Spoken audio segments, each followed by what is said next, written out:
Shalom, avec vous le pasteur Anani, soyez bénis par l'Éternel qui a fait les cieux et la terre. Vous avez le pasteur Anani, auteur et éditeur grammairien. Nous allons dans cette vidéo faire une vidéo très intéressante. Likez ma vidéo, abonnez-vous et demandez-moi de faire certains types de vidéos sur des mots précis. Dans cette vidéo, donc, nous avons le chrétien et la dette, ou encore faire face à la dette. Alors, nous voulons simplement dire, vous savez, plusieurs personnes font face à la dette et les problèmes d'endettement récurrents. L'une des définitions de la dette, donc, est le fait, n'est-ce pas, de vivre aujourd'hui ce que vous espérez gagner à l'avenir. Et souvent, aujourd'hui, la dette semble être un mode de vie, mais elle ne devrait pas être la norme pour les chrétiens. La Bible décourage l'endettement sur tous les points. Dans l'Écriture, il y a au moins 26 références à la dette et toutes sont négatives. Elles ne disent pas qu'emprunter de l'argent est un péché, non, mais elles parlent des conséquences souvent néfastes. Paul dit, en considérant les obligations financières, il dit « Rendez tout ce qui leur est dû. L'impôt à qui vous devez l'impôt, le tribut à qui vous devez le tribut, la crainte à qui vous devez la crainte, l'honneur à qui vous devez l'honneur. Ne devez rien à personne si ne vous aimez les uns les autres, car celui qui aime accomplit la loi. Le riche domine sur le pauvre, disait le proverbe, et celui qui emprunte est l'esclave de celui qui prête. Pourquoi la dette est-elle presque un fléau sur le point de vue biblique? Sur le point de vue international, à tous les niveaux, le problème de la dette est constant. Les personnels, les institutions, les gouvernements, tout est problématique en ce qui concerne la dette. Chaque société a eu au moins un petit pourcentage de personnes endettées, mais aujourd'hui, par rapport à l'Antiquité, la plus grande partie de la population, n'est-ce pas, est endettée. Ce n'est presque jamais à leur avantage. Alors, dans cette vidéo, nous examinerons les raisons de la dette et la façon d'y faire face. Vous n'avez peut-être pas de dette, mais vous pouvez partager cette précieuse information avec vos amis, vos parents et les amis. Alors, les études montrent qu'il y a 3 raisons principales pour lesquelles les gens éprouvent des difficultés financières. Je peux vous les donner. La première est certainement l'ignorance. Beaucoup de gens, même les personnes instruites, sont financièrement analphabètes. Ils n'ont tout simplement jamais été exposés aux principes bibliques ou même laïques de la gestion de l'argent. La deuxième raison est notamment les difficultés financières ou la cupidité et l'égoïsme. En réponse donc à la publicité, au désir constant, personnel, les gens vivent simplement au-dessus de leurs moyens. Ils veulent acheter plus, ils veulent acheter ce qu'ils n'ont pas, ce qu'ils ne peuvent pas, ce qu'ils ne doivent pas. Ils ne sont pas prêts à vivre, à conduire ou à porter ce qu'ils peuvent vraiment se procurer. Ils ne peuvent pas aller à la fripe, ils peuvent acheter des habits, ou mieux même ne pas avoir payé des factures d'électricité. Beaucoup de ces mêmes personnes estiment également qu'elles sont tout simplement trop pauvres pour donner, par exemple, la dîme. En conséquence, elles mènent leur vie sans la sagesse et la bénédiction promise par Dieu dans Malachie 3:10 et 11, Matthieu 6:33. La troisième raison pour laquelle les gens se trouvent en difficulté financière est parfois le malheur personnel. Ils peuvent avoir souffert d'une maladie grave sans assurance maladie adéquate. Ils ont peut-être été abandonnés par un époux, une épouse ou un époux dépensier. Une catastrophe naturelle peut également avoir fait son tour, ou ils peuvent être nés ou grandir dans une pauvreté abjecte dans une famille qui n'a pas les moyens. Quelles que soient les raisons, même si cela provient de la faute d'une personne qui n'est pas vous, la dette peut être allégée, elle peut être abolie. Il y a de l'espoir pour nous tous, pour ceux qui sont endettés. Nous devrons apporter des changements dans nos vies, nos dépenses et les priorités financières que nous en faisons. Alors, ceci est très important. Le proverbe, la Bible nous dit simplement, et ça c'est des principes que nous devons comprendre, c'est en effet une grande source de gain que la piété avec le contentement. Car nous n'avons rien apporté dans le monde. Et n'oubliez pas, le riche domine sur le pauvre. Alors, il faut suivre les conseils. Nous sommes des êtres matériels et nous vivons dans un monde matériel. Ça, c'est quand cette vérité est déjà comprise, c'est déjà un avantage. Ce monde est parfois très séduisant. Il faudrait être un fait d'acier, d'huile synthétique, pas de chair, de sang pour ne pas ressentir parfois l'attrait des possessions matérielles et le désir de la richesse. À un moment ou à un autre, nous avons tous fantasmé sur le fait d'être riche ou de gagner à la loterie par exemple. Bien que nous soyons tous confrontés à cette réalité et qu'il n'y ait rien de mal en soi à travailler dur pour gagner bien sa vie, ou même être riche, nous ne devions pas succomber au piège de faire de l'argent, de la richesse et des biens matériels. Nos idoles, nous avons la promesse d'une puissance divine qui nous aidera à rester fidèles à ce que nous avons et ce que nous pouvons et nous savons être justes. Malheureusement, l'amour du monde peut être si fort que les gens s'endettent. Enfin, ils espèrent satisfaire cet amour. Et généralement, sur Ecclésiaste chapitre 4, verset 8, ça ne marche jamais. Et parce que la dette est l'un des pièges que Satan tend aux âmes, il est logique que Dieu veuille voir ses enfants sans dette. Alors, si vous êtes endetté, comment cesser temporairement de payer la dîme? M'ont posé la question, est-ce que j'ai tout remboursé? Pour beaucoup de personnes, on peut tout à fait interrompre le paiement de sa dîme pour le remboursement d'une dette. Le remboursement d'une dette, pour eux, est obligatoire, mais la dîme ne l'est pas. Pour la simple raison que ce commandement fait partie de la loi de Moïse, alors que pour eux, les chrétiens ne sont plus sous la loi. Mais ne vous méprenez pas. Il est très important de donner la dîme. La dîme, étant d'abord une offrande, remonte aussi loin que les offrandes même qui ont commencé à être exigées bien avant la loi de Moïse. Par exemple, dans Genèse 26, verset 5, la Bible nous dit « Parce qu'Abraham obéit à ma voix et il a observé mes ordres, mes commandements, mes statuts et mes lois. » Donc la loi, avant qu'elle fût écrite, elle était déjà codifiée dans la mémoire, les habitudes des patriarches. C'est pour cela que dans Genèse 14, verset 20, la Bible nous dit « Béni soit le Dieu très haut qui a livré tes ennemis entre mes mains. » Et Abraham lui donna la dîme de tout. A-t-il pris cette attitude? Et Jacob dit, cette pierre que j'ai dressée dans Genèse 28, verset 22, pour monument sera la maison de Dieu, et je te donnerai la dîme de tout ce que tu me donneras. Il semble que la dîme était donnée prospectivement du temps d'Abraham, tandis que nous la donnons rétrospectivement, selon Hébreux chapitre 7, verset 9. Et comment dire de plus? Et Lévi qui reçoit la dîme a collecté la dîme à travers Abraham. Nous également, de façon prospective, nous rendons la dîme par rapport à Abraham, le père de la foi. Nous, comme les Lévites, devons retourner la dîme de façon prospective, c'est-à-dire orientée vers l'avenir. Pour les Lévites au temps d'Abraham, avant Abraham, mais de façon rétrospective pour notre cas dans le monde moderne, en regardant en arrière du côté d'Abraham, le père de la foi. La dîme avait été instituée comme don à Dieu, un minimum, bien avant le système lévitique. D'ailleurs, la présence d'aucun table ni aucune adoration, simplement le don que l'on fait à Dieu comme celui qui nous accorde les biens, la santé, la victoire de toutes nos acquisitions.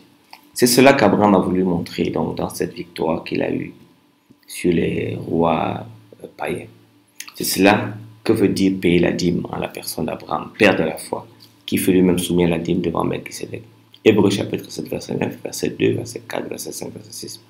Le Nouveau Testament donc ne répète pas la promulgation de la loi de la dîme, ni celle du sabbat, car la validité des deux est prise en compte et leur profonde signification spirituelle est toujours d'actualité. Que disent vos choix sur la façon dont vous gérez l'attrait du monde? Pourquoi le fait de travailler dur pour bien gagner sa vie n'est-il pas nécessairement la même chose que le fait de faire la richesse de l'argent une idole? Alors, dans cette vidéo, nous allons apprendre comment faire la différence entre ces deux situations. Et cela est très, très important. Que peut-on faire pour échapper à ces phénomènes malheureux qu'on appelle la dette? Si je suis endetté, les grandes lignes suivantes nous aideront à entamer un processus d'élimination de la dette. Le plan est simple, il a une prémisse en 3 étapes. Première prémisse, un engagement envers Dieu. C'est-à-dire, moi, je vais être fidèle en rendant ma sainte dîme pour accéder à la sagesse divine et à la bénédiction divine. Dieu désirait de me bénir quand je lui obéis. La première étape, donc, consiste à déclarer un moratoire sur la dette. La dette supplémentaire, plus de dépenses à crédit. Si vous n'empruntez pas d'argent, vous ne pouvez pas vous endetter. Si vous n'empruntez plus d'argent, vous ne pouvez pas vous endetter davantage. La deuxième étape consiste donc à faire une alliance avec Dieu, qu'à partir de ce moment, par ces bénédictions, je rembourserai mes dettes le plus rapidement possible. Lorsque Dieu vous bénit financièrement, j'utiliserai cet argent pour réduire ma dette et non pour acheter des choses futiles. Cette étape est l'étape la plus cruciale. La troisième étape donc, est la partie pratique. Je fais une liste de toutes mes dettes. de la plus grande à la plus petite, par ordre de décroissance. Pour la plupart des familles, il y a l'hypothèque résidentielle qui se trouve en haut de la liste et une carte de crédit ou une dette personnelle vient en dernière position. Je commence par effectuer au moins le paiement du minimum dû sur chacune de mes dettes sur une base mensuelle. Ensuite, je double et j'augmente mes paiements de toutes les manières possibles sur la lettre au bas de la liste. Et l'apôtre Paul nous dira, ne vous livrez pas à l'amour de l'argent. Contentez-vous de ce que vous avez, car Dieu lui-même dit, je ne te délaisserai point, je ne t'abandonnerai point. Hébreux chapitre 13, verset 5. Donc, l'application de ces paroles peuvent m'aider à éviter de m'endetter. Dieu prend soin de moi. Alors, parlons un peu de l'enrichissement rapide. La Bible ne condamne pas directement les jeux d'argent, le pari ou la loterie. Elle nous avertit cependant du danger de l'amour de l'argent. 1 Timothée 6, 10, Hébreux 13, 5. Les Écritures nous mettent également en garde contre des biens mal acquis. Proverbe 13, 11, Proverbe 23, verset 5, Ecclésiaste chapitre 5, verset 10. Les jeux d'argent sont clairement axés sur l'amour de l'argent et la tentation de l'argent facile. Alors, bien que la Bible ne mentionne pas explicitement le jeu d'argent, elle mentionne le jeu de hasard. Par exemple, vous avez le tirage au sort exigé par le Lévitique pour le choix du bouc offert au sacrifice et du bouc commissaire dans le Lévitique 16. Josué a tiré au sort pour déterminer la distribution des terres aux diverses tribus. Néhémie a tiré au sort afin de déterminer qui habitera à l'intérieur des murailles de Jérusalem. Les apôtres ont tiré au sort pour désigner le remplaçant de Judas, par exemple, également. Mais le Proverbe 7,33 dit, on jette le sort dans les pans de l'abîme, mais c'est de l'Éternel que vient toute décision. Dieu aimerait donc que nous utilisions notre conception, notre connaissance, notre nous, notre mind, notre savoir pour prendre décision. Le jeu de hasard n'est pas très bien présenté par la Bible. Que dirait la Bible des casinos, par exemple, des loteries? Moi, ce que je pense, les casinos ont recours à toutes sortes de techniques de marketing pour inciter les joueurs à miser le plus d'argent possible. Le principe est simple. On enrichit des milliers pour appauvrir une dizaine. Ils proposent souvent de l'alcool à bas prix ou gratuit pour encourager l'ivresse et inhiber les capacités de la personne qui joue à décider. Tout dans un casino est parfaitement rodé pour arracher la plus grande somme possible sans rien donner en retour, à part des sensations fortes et des plaisirs éphémères. Vous ne gagnez rien. Les loteries cherchent à se présenter comme une manière de financer des programmes sociaux ou éducatifs. Et des études montrent cependant que ceux qui jouent à la loterie sont généralement ceux qui ont le moins de moyens. Il est difficile pour une personne désespérée de résister à la part de l'argent facile. Les chances de gagner sont infinitésimales et de nombreuses vies sont ruinées. Le principe du jeu de hasard, c'est qu'ils appauvrissent des centaines de milliers pour enrichir une centaine. La loterie donc plaît-elle à Dieu? De nombreux sont ceux qui disent jouer à la loterie ou au jeu d'argent pour donner l'argent à l'église ou à une autre bonne cause. Bien que cela puisse être un bon motif, la réalité est que peu de gagnants donnent leur gain pour des causes qui glorifient Dieu. Les études montrent que la situation financière de la grande majorité des gagnants à la loterie est généralement pire quelques années après qu'ils aient remporté le jackpot qu'auparavant. Peu d'entre eux, voire aucun, ne donnent réellement leur argent pour une bonne cause. De plus, Dieu n'a pas besoin de notre argent pour financer sa mission dans le monde. Proverbe 13, 10 dit, une fortune mal acquise diminue, mais celui qui amasse peu à peu augmente son bien. Dieu est souverain et pourvoira aux besoins de l'Église par des moyens honnêtes. Dieu serait-il honoré de recevoir l'argent de la drogue ou d'un braquage de banque? Je ne pense pas. Bien sûr que non. Il ne veut pas non plus de l'argent volé aux pauvres ou l'argent de la prostituée par la tentation des richesses. 1 Timothée 6, 10 nous dit, l'amour de l'argent est en effet la racine de tous les maux. En s'y livrant, certains se sont égarés loin de la foi et se sont infligés même bien des tourments. Hébreux 13, 5 dit que votre conduite ne soit pas guidée par l'amour de l'argent. Contentez-vous de ce que vous avez. En effet, Dieu lui-même a dit, je ne te délaisserai pas et je ne t'abandonnerai pas. Matthieu 6, 24 dit, personne ne peut servir deux maîtres car il délaissera le premier et il aimera le second. Ou il s'attachera au premier et méprisera le second. Vous ne pouvez servir Dieu et l'argent. Alors la Bible est très claire sur le fait que Dieu ne veut pas que ses enfants deviennent responsables des dettes des autres également. Un autre pan de cette vidéo. Dans le livre des Proverbes, le Seigneur nous met en garde contre la caution, c'est-à-dire le fait d'être le garant d'une autre personne qui s'endette. Un membre d'église peut venir me voir et me demander, pasteur, pouvez-vous cautionner ma dette ou mes études? La Bible dit que je ne devrais jamais faire cela, s'il vous plaît. Comprenez bien que la Bible nous encourage à être utile à ceux qui sont dans le besoin, mais nous ne devrions jamais devenir responsables de la dette. Nous ne devrions jamais. Jamais, jamais. Les combines d'enregistrement rapide sont un piège financier. Ils conduisent facilement à la ruine financière. Quand cela semble trop beau pour être vrai, méfiez-vous. C'est sûrement le cas. Méfiez-vous. Beaucoup de gens sont blessés émotionnellement et financièrement. Une autre tragédie en entraîne une autre. Et ces plans sournois est que dans de nombreux cas, des individus empruntent de l'argent pour s'y impliquer en premier lieu. Et vous faites parfois emprunter d'autres personnes qui se ruinent et vous regardent mal. Beaucoup de vies et de familles ont été ruinées par des stratagèmes de ce type, visant à s'enrichir rapidement, qui finissent par n'enrichir que les escrocs qui les conçoivent au détriment de ceux qui tombent dans leur piège. Lorsqu'un ami ou même un être cher essaie de vous entraîner dans l'un de ces stratagèmes, courez, ne marchez pas, courez aussi vite que vous le pouvez. Et parlons un peu des délais et des conditions d'emprunt. En harmonie avec d'autres lois du cycle de 7 ans, dans Exode 12, 21, 2 et Lévitique 25, 3 et 4, les esclaves et les serviteurs de la terre étaient réglementés, de même que les créanciers. Puisque les créanciers ne désiraient pas annuler les dettes, la plus longue période qu'une personne pouvait être endettée était de 7 ans. J'ai été recteur de l'université, nous avons pris une grande dette et ça nous a plombé.